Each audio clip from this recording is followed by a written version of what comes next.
Sa milyong-milyon na tao dito sa mundo, maaaring nagtataka ka kung bakit halos nasa 1% lang ang mga nagiging successful, at halos 99% ay hindi. Kung ganon, bakit ito nangyayari, at ano ang pinakamalaking dahilan ng pagkakaiba sa pagitan ng mga mayayaman at ng mga mahihirap? At iyan ang ating tatalakayin dito sa ating video, dahil iisa-isahin nating tatalakayin kung ano-ano nga ba ang mga sign ng mga taong may successful mindset na may posibilidad na maging matagumpay pagdating ng araw. At aalamin din natin kung ano-ano ang mga katangian ng mga taong may average lang na kaisipan, at malamang na magiging mahirap at miserable ang buhay pagdating ng araw. Kaya huwag palampasin itong video, at sabay nating alamin kung ikaw ba ay isa sa mga average lang na nilalang, or ikaw ay isa sa mga may katangi-tanging kaisipan na may malaking potential na maging successful pagdating ng araw. Number 1, you have self-discipline. Kung ikaw ay disiplinadong tao, ay malamang na mayroon kang magandang kalusugan, may maraming ipon, at may successful ka rin na mindset. At ito ay isang sign na hindi ka average na nilalang, sapagkat ang mga successful na tao ay alam kung ano ang kanilang mga prioridad, kung ano ang kanilang papanuurin, at ano ang kanilang pakikinggan, ano ang kanilang kakainin, at ano ang oras ng kanilang pagtulog. Sapagkat ang mga average ay walang pakialam sa lahat ng mga ito, kaya naman kung ano ang nakasanayang sistema ng marami, ay iyon lang din ang kanilang ginagawa. Kaya kung ikaw ay may sariling sistema na sinusunod, at alam mo kung ano ang mga tamang dapat na gawin, ay iyan ang sign na ikaw ay hindi average na tao. Number 2, you have your own principles in life. Sapagkat ang mga karaniwang tao ay madalas lang na humihingi ng validation sa iba. Kung ano ang magiging opinyon at pananaw ng marami, ay iyon lang din ang madalas nilang sinusunod at pinaniniwalaan. Ngunit, ang mga totoong successful, ay alam kung ano kanilang pinaniniwalaan. At hindi sila basta-basta naniniwala sa kahit na anong opinyon ng iba. At hindi rin nila kailangan ng validation ng iba para patunayan ang kanilang mga sarili. Dahil mayroon silang sariling pamantayan ng mga bagay na kanilang pinaniniwalaan, mayroon silang sariling mga rules, at prinsipyo sa buhay, at ito ang isa sa mga naghihiwalay sa mga successful, at mga average. Dahil ang mga average ay sumasabay lang sa kung ano ang trending at flow ng nakararami, ngunit ang totoong successful ay may sariling prinsipyo sa buhay na kahit walang naniniwala, ay kanya itong pinaninindigan. Number 3, you have big dreams. Dahil karaniwan na sa mga average na tao ay nagsesettle na lang, base sa kung ano ang kinagisnan nilang pamumuhay at mga gawi, ni hindi na nila sinusubukang mangarap pa ng malaki, dahil kontento na lang sila sa kung ano ang meron sila.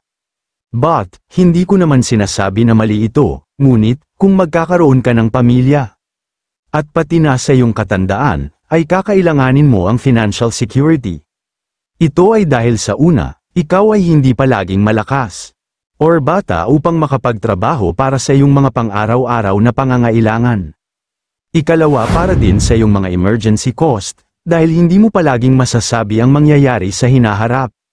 Dahil pwede kang magkasakit, kaya napakahalaga na mayroon kang emergency fund or investment na tutulong sa iyo pagdating ng araw, kaya napakahalaga ng pagkakaroon ng malaking goals, dahil ito ang magbibigay sa iyo ng motibasyon upang magpatuloy sa kabila ng maraming pagsubok sa buhay, kaya kung ikaw ay may malaking pangarap sa buhay, ay iyan ang sign na ikaw ay hindi average lang na nilalang. Number 4, you are confident in your abilities, even when others are not. Kung ikaw ang tipo ng tao na walang pakialam sa atensyon at validation ng iba, at patuloy kang naniniwala sa iyong sariling kakayahan, sa kabila ng maraming pangbabatikos na iyong natatanggap, ay dapat kang magpasalamat sa iyong sarili. Dahil taglay mo ang kaisipan ng isang successful, sapagkat ang mga average ay mahilig umasa sa papuri ng iba, at hindi sila sanay na walang nakakapansin sa kanilang ginagawa.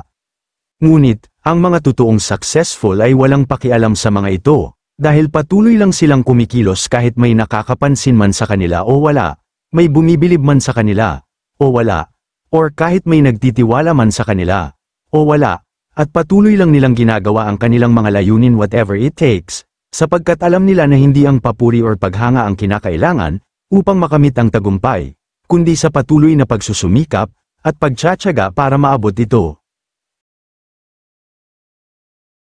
Number 5, you have a purpose in life, at ito ang pinaka naghihiwalay sa mga average at mga successful, dahil marami ang mga nangangarap na lang na makaahon lang sa kahirapan, makakain ng 3 beses sa isang araw, at mapatapos lang sa pag-aaral ang kanilang mga anak. At wala namang mali sa ganitong pangarap, pero ito ay halos mindset lang ng mga average na nilalang, dahil ang mga pinaka-successful na tao, ay alam, kung ano ang kanilang purpose sa buhay, wala silang pakialam sa kung ano ang sasabihin ng iba, dahil mas mahalaga sa kanila ang makagawa ng malaking value sa mundo. At ang patunay nga dito ay ang mga pinakamatagumpay na tao na nabuhay sa kasaysayan, sila ay may malalaking nagawa, at naimbento na magpasa hanggang ngayon, ay pinakikinabangan pa at ginagamit ng mga bagong henerasyon. At ang lahat ng ito ay hindi mangyayari, kung sila ay walang pangarap, at walang ambisyon na gawin ito, dahil ang pagkakaroon nila ng malinaw na layunin, ay siyang naging kanilang mga susi sa pagiging matagumpay. Pero paalala lang, hindi ito basta pag-alam lang sa kung ano ang iyong purpose sa buhay, at pagkatapos ay wala ka nang gagawin, dahil ang mga matatagumpay ay hindi lang basta may ambisyon at may malinaw na purpose sa buhay, kundi, mayroon din silang disiplina at tiwala sa kanilang sariling kakayahan, at patuloy rin silang kumikilos, sa kabila man ng mga nararanasan nilang pagkabigo, na kahit ano pa mang mangyari, ay patuloy silang nagsusumikap, upang maabot ito. At ito ang mga natatanging palatandaan, na ikaw ay hindi average lang, na nilalang. Una, ikaw ay may self-discipline. Ikalawa, you have your own principles in life. Ikatlo, you have big dreams. Ikaapat, ikaw ay confident sa iyong kakayahan, kahit na ang iba ay wala. At ang huli, ay alam mo kung ano ang iyong purpose sa buhay.